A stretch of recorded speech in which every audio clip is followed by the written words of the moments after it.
Sa lupa.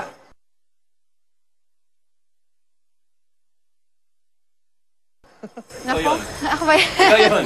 Yun ang concept natin. Anghel ka sa lupa, pumunta ka sa iba't ibang mga lugar at maghati ng saya at ligaya. Pwede. Swak. Tama-tama yung forma mo sa gagawin natin ngayon. Tawagin natin ang mga kaibigan natin na bago.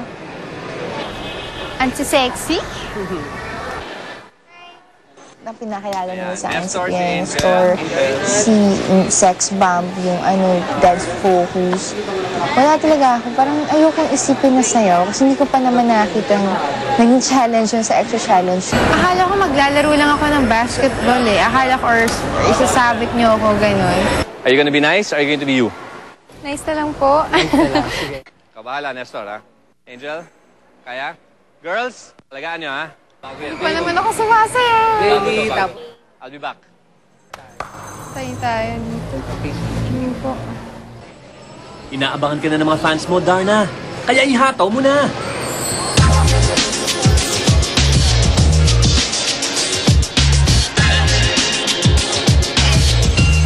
Feeling ko i-good time niyo, kaya parang ala Douglas Mieras na yun.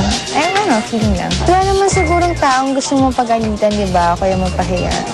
5, 6, 7, 8. Tapos itong back mo, huwag kang magbabackbend. Pasok lang to. Go. 5, 6, 7, Paano ba ginagawa mo? Okay, then you go turn left. 1. Kasi tinry ko talaga, kasi alam kong challenge to. Parang, sige, baka ako lang to. Baka mawawala rin ba ng uli. And 6, 7, 8. Now, Angel, pag ginagawa mo yung with hips. Hips. Okay?